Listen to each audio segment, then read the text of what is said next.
अस्सलाम वालेकुम dear students, आज आपने अटेंड करना है लेक्चर 49 और चैप्टर 14 में से आज आपका टॉपिक है AC and DC, alternating current and direct current. Electric current आपको पता है कि अगर आप चार्जेस को मूव करवाते हैं एक पॉइंट से दूसरे पॉइंट तक, फॉर एग्जांपल ये एक चार्ज है, आपने इसको पॉइंट ए से मूव करवाना है पॉइंट बी तक, ठीक है। जब आपने इसको मूव करवाना है तो यहाँ पर जो चार्ज है इसकी वैल्यू आपके पास आ जाती है Q, ठीक है। तो अगर ये 1 सेकंड में मूव करता है, 2 सेकंड में मूव करता है, 10 सेकंड में मूव करता है, ठीक है, तो ये जो टाइम इंटरवल लेगा ये टाइम आपके पास आ जाएगा T की फॉर्म में, ठीक है। तो अगर आप फाइंड करना चाहते हैं करंट की वैल्यू को कि कितना करंट पास आउट हुआ है, तो ये करंट आपके पास I की फॉर्म में आ जाता है, ठीक है। तो जो चार्ज की वैल्यू को आप डिवाइड करते हैं टाइम के साथ, तो ये आपको टोटल करंट की वैल्यू देता है, ठीक है, कि एक चार्ज है वो एक पॉइंट से दूसरे पॉइंट तक मूव करने में कितना टाइम लेता है, ठीक है।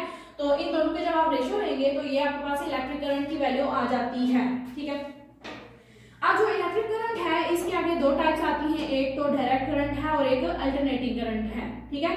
डायरेक्ट जैसे कि आपको हेडिंग से ही पता है कि डायरेक्ट स्ट्रेट फॉरवर्ड, ठीक है, स्ट्रेट फॉरवर्ड मतलब कि जो ऐसा करंट कि जो अपनी डायरेक्शन को चेंज किए बगैर मूव करता है, ठीक है। मतलब कि अगर हम उसको अलाउ करवा रहे हैं कि वो एक पॉइंट से दूसरे पॉइंट तक डायरेक्ट मूव करे तो वो सीधा ही मूव करेगा, वो अपने पाथ को चेंज करता हुआ नहीं जाएगा, ठीक है। मतलब कि जिस पॉइंट पर हम उसको डायरेक्ट करवा रहे हैं वो सिर्फ उसी पॉइंट पर जाता है और उसी पाथ को फॉलो करते हुए जाता है, तो ये डायरेक्ट करंट आएगा, ठीक है। उसके बाद है अल्टरनेटिंग करंट। तो अल्टरनेटिंग मींस के अल्टरनेट, ठीक है, कि जिसमें कोई चेंज या मतलब उसका चेंजिंग बिहेवियर शो किया जाता है, ठीक है, कि अगर हम एक इलेक्ट्रॉन को या एक चार्ज को कहते हैं कि वो एक पॉइंट से दूसरे पॉइंट तक मूव करे, फॉर एग्जांपल कि आप ये पॉइंट एक है और ये दूसरा पॉइंट, ठीक है, आप इस चार्ज को अलाउ करवा रहे हैं कि ये यहाँ से यहाँ तक मूव करे, तो ये अब यहाँ से ये पाथ भी कवर कर सकता है, ये पाथ भी कवर कर सकता है, इस तरह ये पाथ भी कवर कर सकता है, ठीक है। तो मोस्ट प्रोबेबली आप इस तरह इस पाथ को ले सकते हैं कि ये अपने पाथ को चेंज करता हुआ जा रहा है while moving from point A to point B, ठीक है। जब आपने डायरेक्ट करंट की बात की थी तो डायरेक्ट में पॉइंट ए से पॉइंट बी तक जो इलेक्ट्रॉन है वो as it is straight forward move करके जाएगा, ठीक है। जब आपने अल्टरनेटिंग करंट की बात की है तो अल्टरनेटिंग में अगर ये जो इलेक्ट्रॉन है या फिर चार्ज है, ठीक है, ये अपने पाथ को इस तरह शो कर रहा है, ठीक है, पाथ को कवर कर रहा है, तो आफ्टर एवरी एंगल, ठीक है, ये यहाँ पर 180 डिग्री का एंगल कवर हुआ है, तो जब भी 180 डिग्री का एंगल कवर होगा तो ये अपने पाथ को दोबारा से चेंज करेगा, ठीक है। अब ये इस पॉइंट तक आ गया तो इसके बाद ये दोबारा से अपने पाथ को चेंज करता है और इस पॉइंट बी तक आता है, ठीक है। तो ऐसा जो करंट है जिसमें उसकी डायरेक्शन चेंज हो रही है आफ्टर एवरी इंटरवल के, आप देखेंगे यहाँ पर ये इसकी डायरेक्शन डाउनवर्ड है, यहाँ से डायरेक्शन अपवर्ड है, फिर डाउनवर्ड, ठीक है, while moving from one point two another point. आप जब ये मूव कर रहा है तो मूव करने के दौरान ये हर पॉइंट पर अपनी डायरेक्शन को या अपने पाथ को चेंज कर रहा है, तो ये आता है अल्टरनेटिंग करंट में, ठीक है। अब यहाँ पर डायरेक्ट करंट है कि direct current such as the power from dry cell is characterized by a constant direction of flow and amount of electric current। के ड्राई सेल जो आप लेते हैं, मतलब कि जब सर्किट ड्रॉ किया जाता है कंपोनेंट्स लगाए जाते हैं, ठीक है।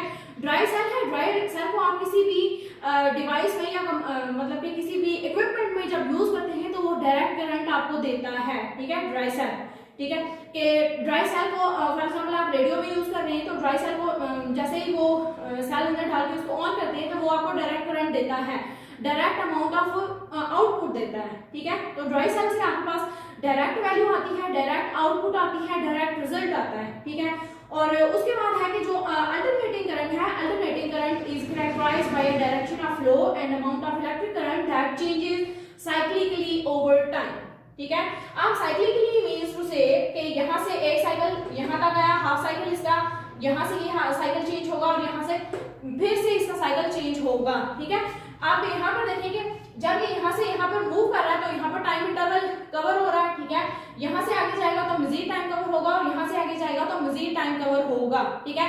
तो जैसे जैसे टाइम इंक्रीज हो रहा है तो जो अल्टरनेटिंग करंट की वैल्यू है ये भी चेंज हो रही है साइक्लिकली, ठीक है, ये अपने साइकिल को चेंज करता है आफ्टर एवरी एंगल या फिर 180 डिग्री के एंगल के बाद, ठीक है। उसके बाद एक जनरल चीज आती है कि जो एसी करंट है उसका सोर्स होता है एसी जनरेटर। एसी जनरेटर को यूज किया जाता है एसी करंट के लिए, ठीक है। पाकिस्तान में जो ज्यादातर है वो एसी की प्रोवाइड करवाई जाती है और इसकी जो फ्रिक्वेंसी आती है वो मोस्टली 50 हर्ट्ज तक आती है। ठीक है, आप अगर आप कंपैरिजन करना चाहते हैं एसी और डीसी का, पहले तो ये एक कंपैरिजन तो इसका ये हो गया कि ये डायरेक्ट करंट है जो वो अपने पाथ को चेंज किए बगैर मूव करता है। ठीक है, एक ही डायरेक्शन में मूव करता है, एक ही पाथ को कवर करता है। ठीक है, इसके कंपैरिजन में अगर एसी को देखें तो एसी है वो जैसे जैसे टाइम चेंज होता है या टाइम बढ़ता रहता है या इंक्रीज होता है तो वैसे वैसे वो अपने पाथ को चेंज करता है। ठीक है, ये अल्टरनेटिंग आ गया।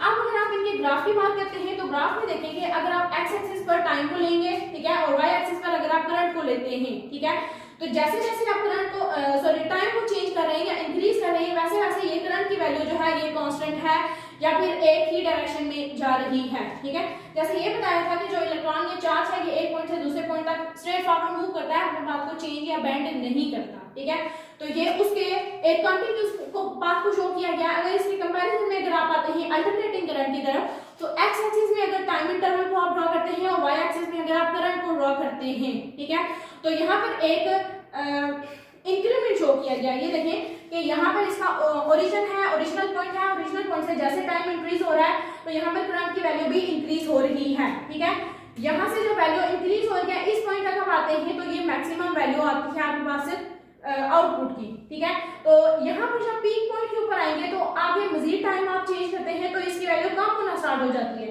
देखिए पहले इसकी वैल्यू इंक्रीज हो रही थी, ये मैक्सिमम पॉइंट तक गई है, इसके बाद ये दोबारा से डिक्रीज हो गई है।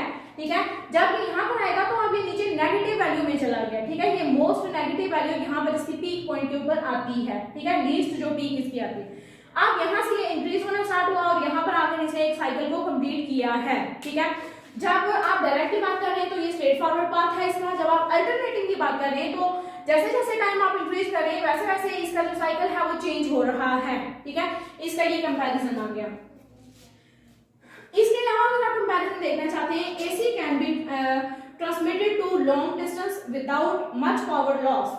ठीक है, अगर आप एसी और डीसी की वॉइस को कंपेयर करना चाहते हैं, इनको अगर आप कंपेयर करना चाहते हैं तो एसी और डीसी को, ठीक है, तो डीसी को अगर आप यूज कर रहे हैं तो यहाँ पर पावर लॉस आ सकता है। ठीक है, लेकिन अगर एसी की बात करते हैं तो यहाँ पर पावर लॉस कम होता है। मतलब कि अगर आप एसी को यूज करते हुए करंट को फ्लो करवा रहे हैं तो यहाँ पर जो पावर लॉस है वो कम होता है और ये मोस्ट एफिशिएंटली काम कर सकता है। ठीक है, व्हाइल यूजिंग एसी।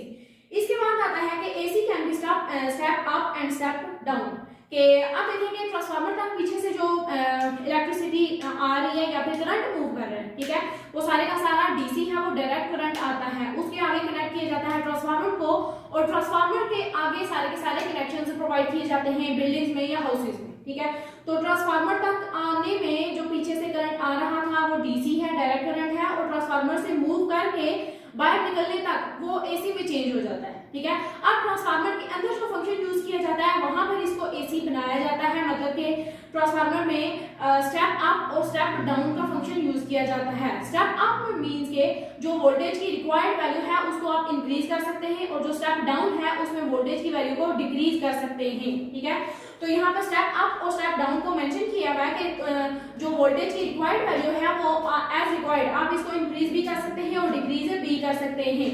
लेकिन जो पीछे से डीसी की वैल्यू आ रही थी, डीसी की वैल्यू में आप कोई भी चेंज नहीं ला सकते, इसमें कोई भी इंक्रीमेंट या डिक्रीमेंट शो नहीं करवा सकते। ठीक है, जैसे कि यहाँ पर ग्राफ में बताया गया कि जो डायरेक्ट करंट का जो ग्राफ है इसमें कोई भी यहाँ पर चेंज शो नहीं किया हुआ। ठीक है, लेकिन जो अल्टरनेटिव है उसको आप इंक्रीज भी कर सकते हैं और डिक्रीज भी कर सकते हैं और ये ट्रांसफार्मर के थ्रू किया जाता है। ठीक है, ट्रांसफार्मर के अंदर जो सिस्टम यूज किया जाता है वहां पर स्टेप अप और स्टेप डाउन को मेंशन किया हुआ है।